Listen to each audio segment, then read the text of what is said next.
Hello मजामा दोस्तों, ધોરણ 11 નામાના મૂળ તત્વો અને પ્રકરણ નંબર 1 હિસાબી પદ્ધતિ અને તેના પારિભાષિક શબ્દો।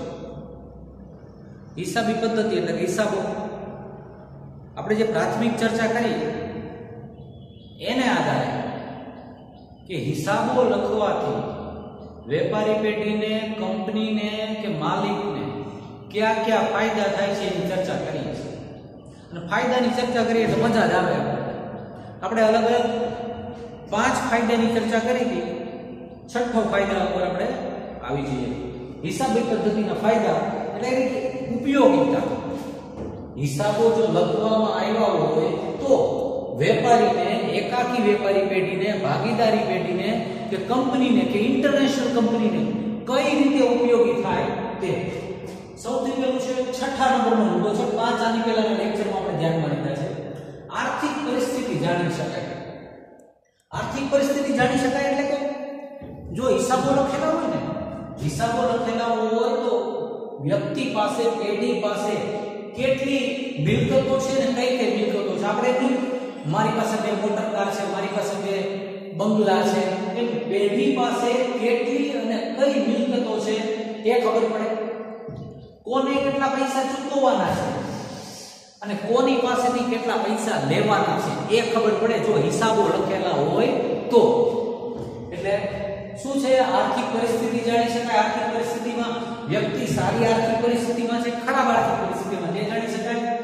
કેટલી અને કઈ મિલકતો છે જાણી શકાય, કોને કેટલા ચૂકવવાના છે જાણી શકાય અને કોની પાસેથી કેટલા લેવાના છે એ જાણી શકાય। અને રોકેલી મૂડીમાં ફેરફાર વ્યક્તિ દ્વારા જ્યારે ધંધો શરૂ કરવામાં આવે ત્યારે ધંધામાં રોકાણ કરવામાં આવે છે।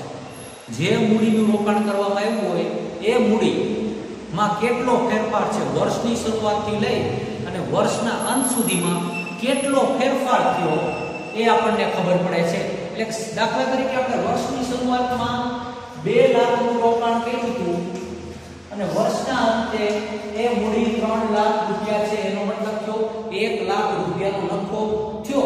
તો આ ધંધો શરૂ રાખી શકાય, આ વેપારી પેઢી સાથે શરૂ રાખી શકાય। એટલે આર્થિક પરિસ્થિતિ જાણી શકાય છે। પછી છે સરખામણી માટે ઉપયોગી છે। હિસાબો આપણે જે લખેલા હોય ને તો હિસાબોને આધારે આપણે સરખામણી કરી શકીએ છીએ। કેવી સરખામણી? તો કે આપણા જે હરીફ કંપની હોય ને, હરીફ વેપારી હોય, હરીફ ભાગીદારી પેઢી હોય, તેના દ્વારા જે જાહેરાત ખર્ચ કરવામાં આવતો હોય એ જાહેરાત ખર્ચની સામે આપણે કેટલો જાહેરાત ખર્ચ કરીએ છીએ। દાખલા તરીકે આપણને ખબર પડે કે આપણું વેચાણ ઘટ્યું છે અને સામેવાળાનું વેચાણ વધ્યું છે, એટલે તરત જ આપણે આપણા હિસાબોમાં જશું, આપણે જાહેરાત ખર્ચ કેટલો કર્યો હતો, સામેવાળી ભાગીદારી પેઢી, વેપારી પેઢીની સામે આપણો જાહેરાત ખર્ચ ઓછો છે, તો સ્વાભાવિક રીતે વેચાણ શું થશે? વેચાણ ઓછું થશે।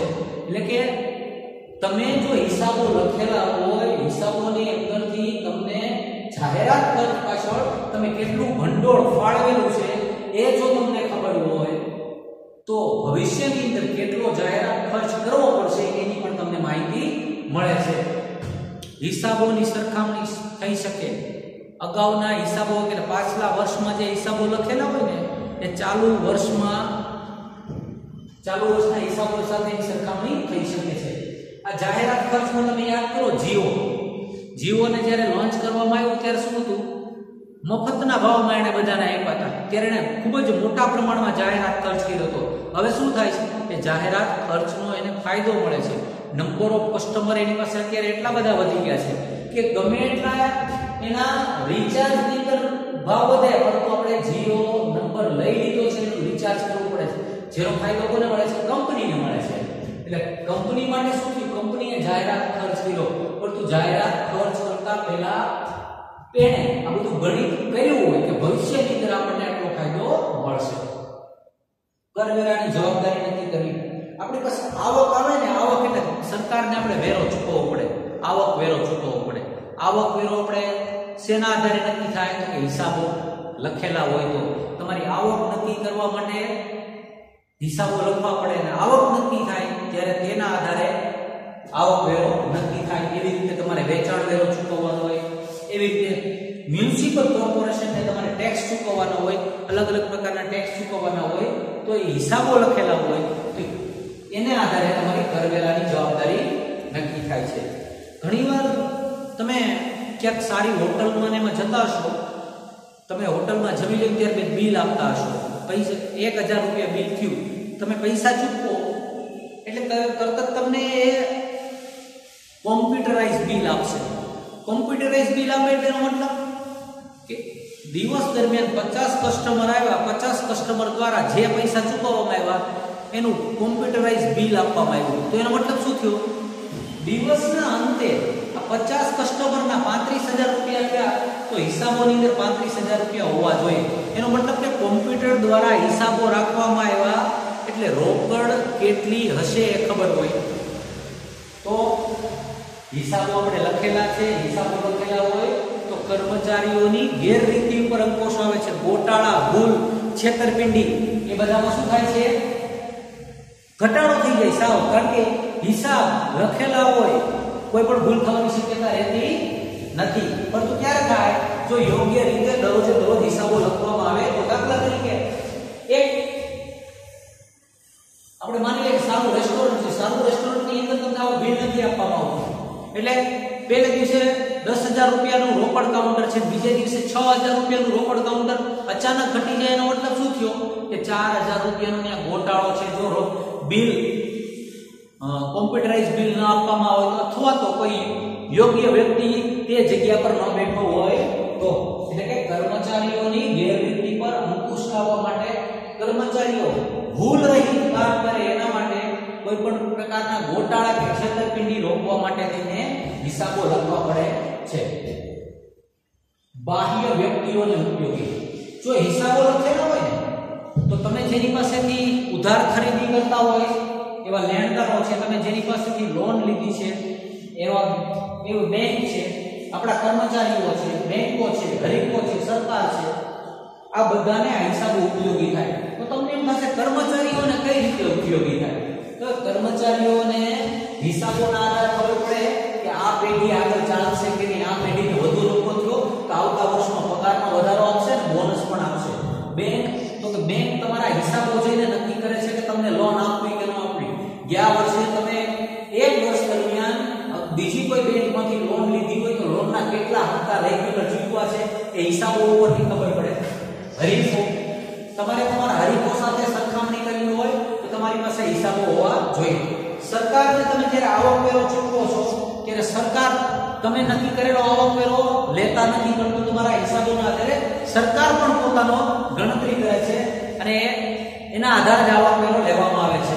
અને આ બધા જો હિસાબો લખવામાં આવેલા હોય તો ધંધાની સદ્ધરતાની ખાતરી, આર્થિક સદ્ધરતાની ખાતરી સામેવાળા વ્યક્તિને એટલે કે બાહ્ય પક્ષકારને મળે છે. કોઈ વ્યક્તિ આપણી કંપનીની અંદર, અત્યારે આપણે કંપનીની વાત કરીએ, કોઈ ઇન્વેસ્ટર કંપનીમાં રોકાણ કરવા માંગતો હોય તો રોકાણ ક્યારે થઈ શકે? જો કંપની સારી હોય તો. વિજય માલ્યાની કંપનીમાં કોઈ રોકાણ કરે નહીં. એ ટૂંકમાં આ બધું આપણે જે ચર્ચા કરીએ છીએ એ શું છે? ફાયદાઓ. હિસાબો લખીએ તો જે ફાયદા થાય તે, એટલે કે હિસાબી પદ્ધતિના ફાયદા. એમાં એક આપણે જોયું આર્થિક પરિસ્થિતિ જાણી શકાય છે, સરખામણી માટે ઉપયોગી છે, કરવેરાની જવાબદારી નક્કી સરળતાથી કરી શકાય છે, કર્મચારીઓની ગેરરીતિ પર અંકુશ મુકાય છે, અને બાહ્ય વ્યક્તિ એટલે કે વેપારી પેઢીનો જે માલિક છે, માલિક સિવાયના બહારના વ્યક્તિઓને ઉપયોગી.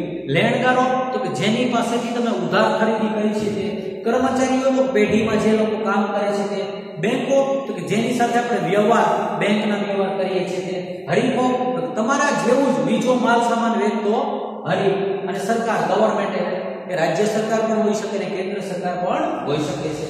અને પછીનો છે નીતિ ઘડતર માટે ઉપયોગી. તમે જ્યારે ભવિષ્યનું આયોજન કરતા હો ને ત્યારે તમારી ચાલુ વર્ષની પરિસ્થિતિ દેખાય. ચાલુ વર્ષની જો તમારી પરિસ્થિતિ, આર્થિક પરિસ્થિતિ ખૂબ સારી હોય તો તમે આવનારા વર્ષનું આયોજન કરી શકો છો. એટલે કે ભવિષ્યની નીતિ ઘડી શકાય છે. તમારી પાસે તમે હિસાબો કર્યા એટલે તમને ખબર પડી કે તમારે નફો થયો છે તો એને કઈ જગ્યાએ રોકાણ કરવા અને કઈ જગ્યાએ રોકાણ કરવાથી કેટલું વળતર મળશે એ આપણને અગાઉથી નક્કી કરી શકીએ છીએ. તો અગાઉથી ક્યારે નક્કી કરી શકાય? જો હિસાબ નહીતર નક્કી થઈ શકે નહીં. એટલે કે નીતિ ઘડતર માટે હિસાબો આપણને યોગ્ય માર્ગદર્શન આપે છે. એટલે કે ભવિષ્યની નીતિ ખૂબ સરળતાથી થઈ શકે છે. પછી છે ધંધાની ખરીદ વેચાણ કિંમત નક્કી કરવા.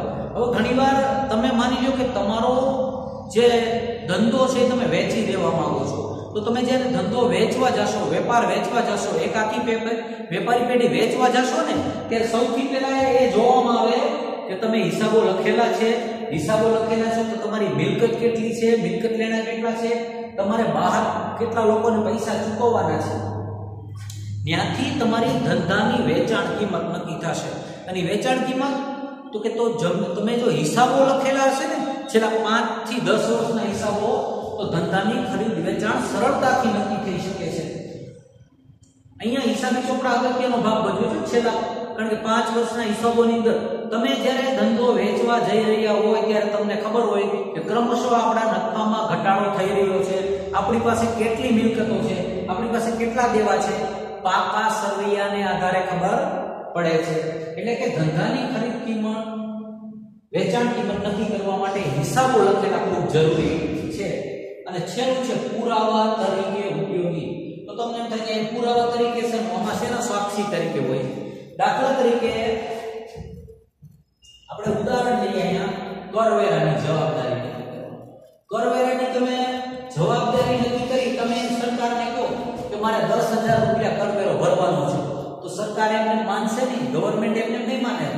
હિસાબો લાવો અને હિસાબોના આધારે શું કરશે, હિસાબો પુરાવા તરીકે રજૂ કરવા પડે કે મારા આ વર્ષની આવક આટલી, એના આધારે આવક વેરો મારો આટલો થશે. તમે દાખલા તરીકે બેંક પાસે જાઓ, બેંક પાસે તમે લોન લેવા જાઓ, તો બેંક કહેશે તમારા 3 વર્ષના હિસાબો આપો, છેલ્લા 3 વર્ષની તમારી આવક શું છે, તમે કોઈ પાસેથી લોન લીધી છે કે નથી લીધી, તેની માહિતી તમે પુરાવા તરીકે, તમે હિસાબો પુરાવા તરીકે રજૂ કરી શકો છો. એટલે કે તમે જે હિસાબો લખેલા હોય છે ને, એ હિસાબો કંઈક ને કંઈક પુરાવા તરીકે રજૂ કરી શકાય છે. પછી છે લેણદારો. તમને થશે કે લેણદારોને કઈ રીતે પુરાવા તરીકે રજૂ કરી શકાય.